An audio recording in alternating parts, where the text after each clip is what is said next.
Welcome back to another season of Totally Motors and our new studio setup.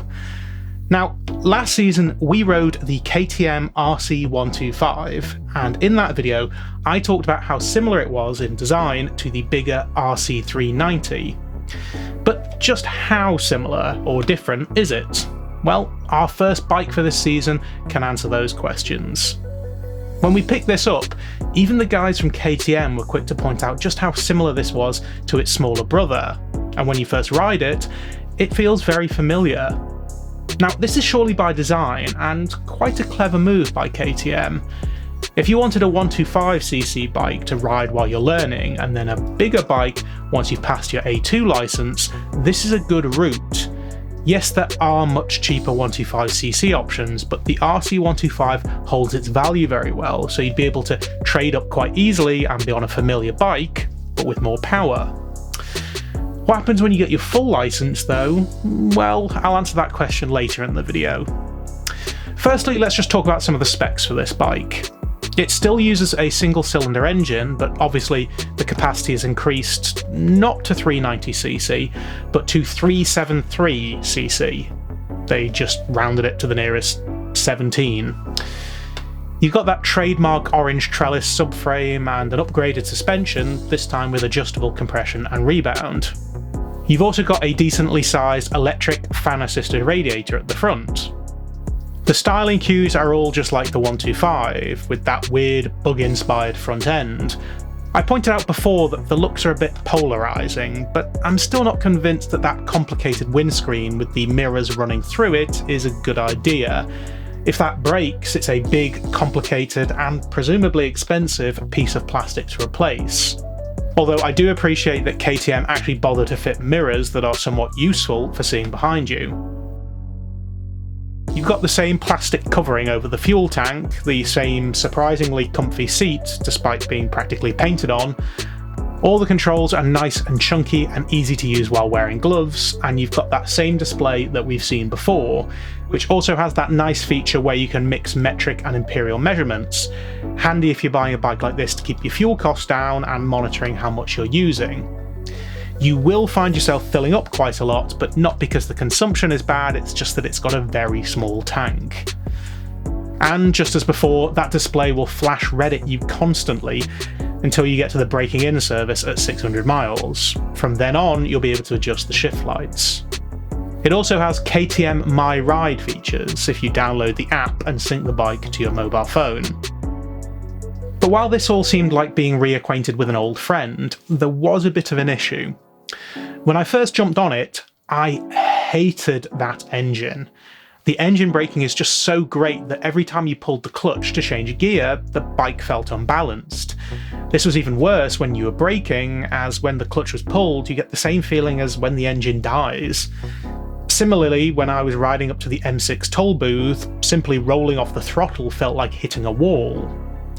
Thankfully, all of this was remedied once I realised that the 390 has KTM's Quick Shifter Plus. This operates both when going up the gears and going down gears. That combined with the slipper clutch completely changes the feel of the bike and changes your riding style too. All of a sudden the 390 starts to feel like a much sportier bike and you can start to enjoy that amazing chassis. The RC390 is very confidence-inspiring once you're able to just click down the gears into corners. I've said that quick shifters can be a bit clunky in lower gears and there's no difference here, but that's more going up the gears rather than going down, and it's also got ABS and traction control as well for one tight package. And once you get to that point, you realise that the 390 is actually a very capable bike. The engine still takes a little getting used to, but it's perfectly capable of motorway cruising speeds, and also has enough power to speed past slower moving traffic. It's not the fastest bike in the world, but you're not fighting it for performance. And if you're riding in a pack with your mates on bigger bikes, so long as they don't like to ride with their hair on fire, you should be able to keep up just fine on this.